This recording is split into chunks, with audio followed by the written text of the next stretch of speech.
back. Today we are going to play around with the new Klein slim pocket flashlight with green lasers. Appears as though this is made in China if you are keeping track. Okay, so we've got this thing out of its package and it says that it's got 3 modes: the laser mode and a turbo mode. Now this is slim, and it is actually pretty slim. I was hoping this would be kind of small like they claimed it would be. It is, the body of it is right around a 1/2 inch thick. It is right at 4 1/4 long, and it has a pretty nice clip to it.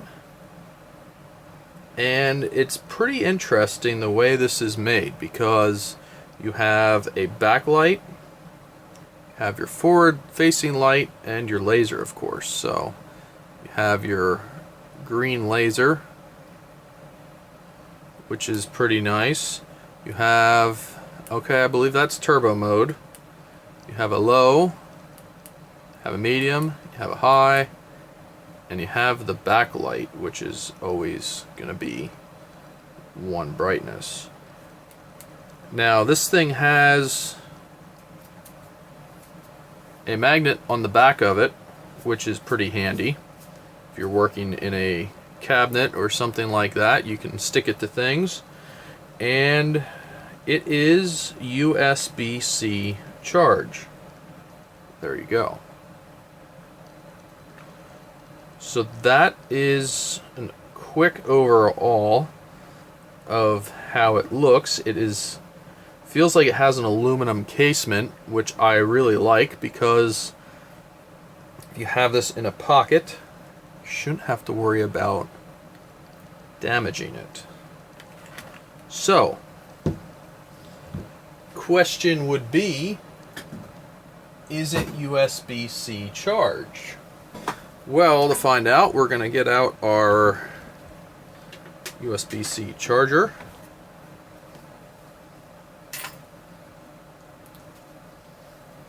This is our shop charger that we use. It's been very handy. And this is the USB-C port. We're going to go ahead and plug in. And it looks like, yes indeed, it will charge USB-C. Now it did have the green light going, so I don't know if it's fully charged out of the box or not, but that is not a ton of current for a USB-C charge setup.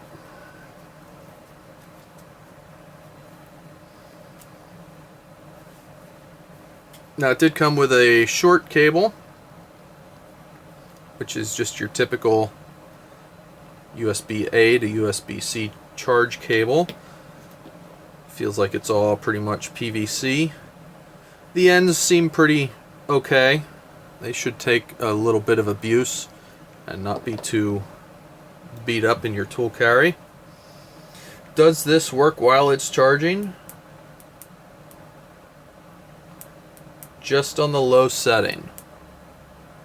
Does the laser work? The laser does work with it charging, so that's nice.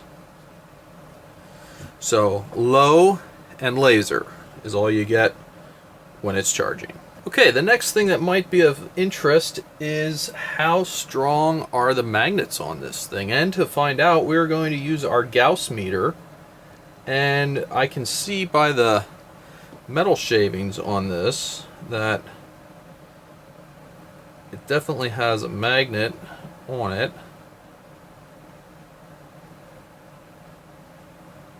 It might be one singular magnet, because we didn't change poles as we're going along here. So I'm going to say this magnet is probably somewhere in the 2300 Gauss range, and I think it is indeed a singular magnet, because we didn't change poles you can see I can change poles with the meter. If I hold it this way, I get south. If I flip it, I get north. But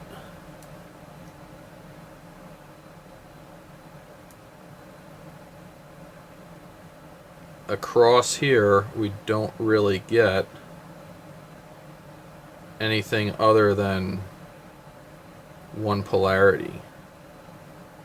We got about as much as 2400 there, 2500. So I think we could say it's a 2500 Gauss magnet. Okay, so we are fully charged. It appears as though we still have that heartbeat thing going. And I thought that maybe the light would go solid, but you can see charger's no longer taking any current, so we're fully charged. So I don't know if there's a good visual cue to know that you're 100%, because this is what it was doing when it was under load. If we go ahead and put a load on this, you can see we immediately start taking current and goes back off. So fully charged. Let's see what this thing can do. Okay, now that our battery is fully charged, what we're going to do is take our light meter, which is on the shop floor, and our tape measure, which you can see end of there, resting on the shop floor. And I am going to lift this light up higher until I get to the rated 100 lumens for the lowest setting. And this is a little bit, I'll play around with aiming it to get the most light out of it. All the way over here. I'm going to go with over here is probably the best light for it. So we are right at 6 feet, 60 inches, 5 feet, 60 inches. And now we're going to go to light setting 2 and see where our 200 lumens is. I'd say we are still right around, just trying to optimize the light getting to the collector. I'm going to say we're still right at the 5 foot. And now we're going to go to the full bright setting of 400 lumens.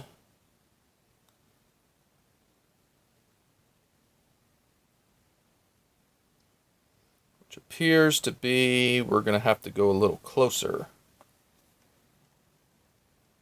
There we had 400.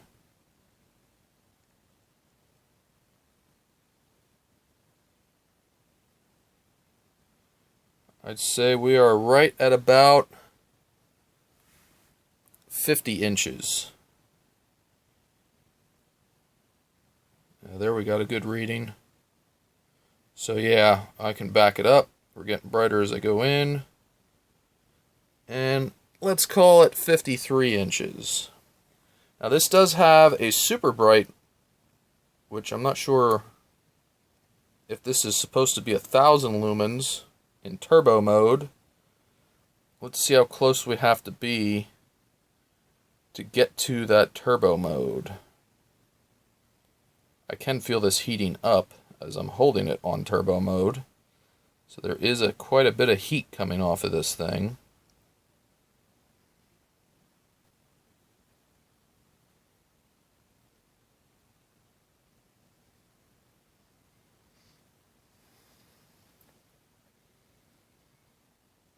There we go. 1,000 is right about there. So let's call that 3 foot to get to the 1,000. And then we say our rear light is 150.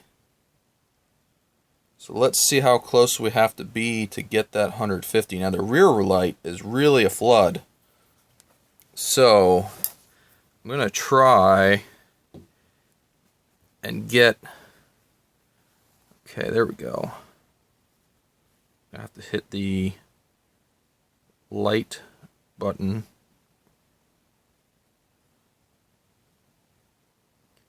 So right there is at 150. And I'm going to say we're right at about 2 foot. This is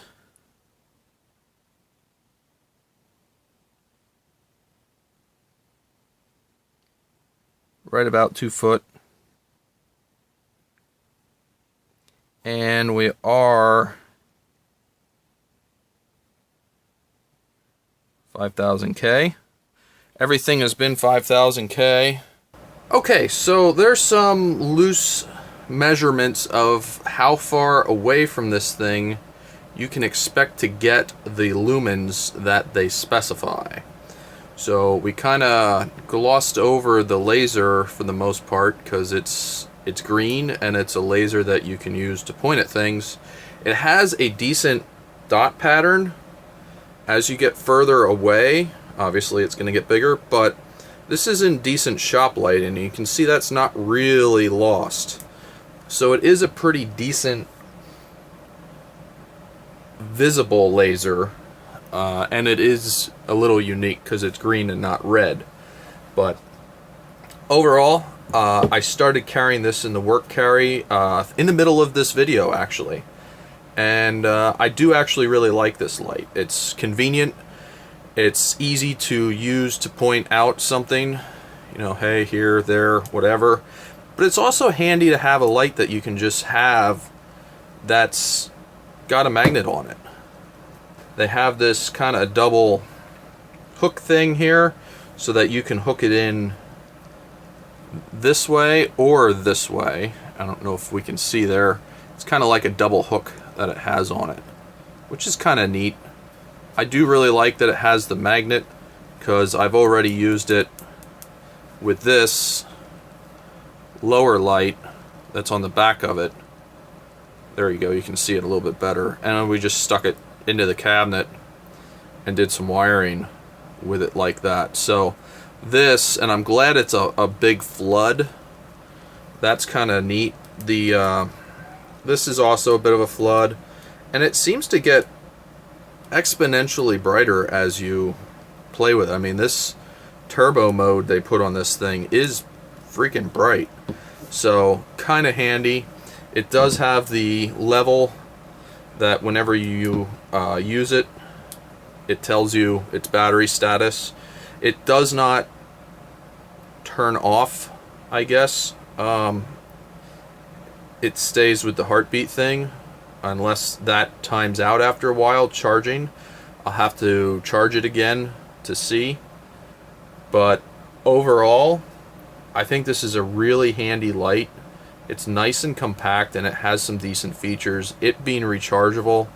I know some people don't like the rechargeable tools because they would like to be able to replace the battery in the tool. And I greatly respect that. But sometimes you actually just need to have convenience. Now it does look like this has a door on it. It's got small security Torx. We could try and take this apart and see what's in it. Okay, so we got this coming apart here. So it seems like, okay, we're gonna pull all the dirt into the magnet. Nice. Seems like we have a single magnet like we kind of thought we would. So let's get this kind of, that is forever going to have metal shavings on it. Put that back in there. And then out of curiosity, what kind of battery do we have in here?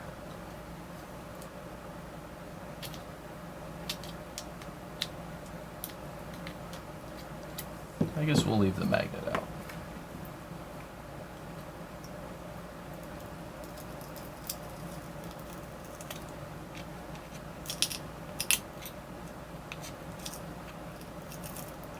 So we have double stick tape holding the battery in. and it seems like it's two cells put together. We have a little battery management system there. So I don't know all the lithium-ion cells that are available, but let's just spitball here. Say that's going to be 10.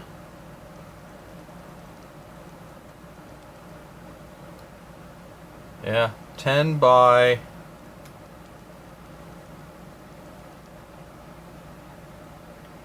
400, maybe? 10 by 400. I don't know if that's a cell, but if it is, that's what's in there. So there's two cells in there, 10 by 400. I guess if the magnet is annoying to you and you don't like it, you can easily remove it. So that's a nice feature. The magnet is currently very stuck to the bench because it's doing magnet things. So we should be able to just put this thing right back together. So you have a little tab here. Put your tab in. And we should be able to get these screws to line back up. And I did not even use the screwdriver. I just used the tip here. And the tip had more than enough leverage to get this all started. Okay, that one's started.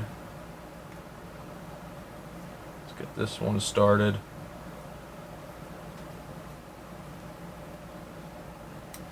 So this has two cells in it. We now know that. We don't want to over tighten the fasteners, but we do want to make it tight. If these start working loose, I'm going to Loctite them, but we'll see. I don't expect there to be problems, but if there is, we'll know we can do something with it. And if you are curious, this is a T6 security tip. So there's our magnet. We have two 10 by 400 cells in there, if that's the size. So looking at this, there is a 10-400 battery. So that is what's in here. So to the question of can I replace the batteries in this without cutting that completely apart and getting into the battery management system there, I'm going to go out on a limb and say yes, you can. It looked like there was a basic tab on the one side because they're put in series, and there's a basic attachment point at the other end. I think you could indeed replace the batteries in this tool, though you need to have some technical skills to get into those connections and tear this apart. But if you're willing to do so, I think this is a serviceable tool. I would expect the batteries to last for quite some time, and if they do die at some point, we should be able to upgrade them.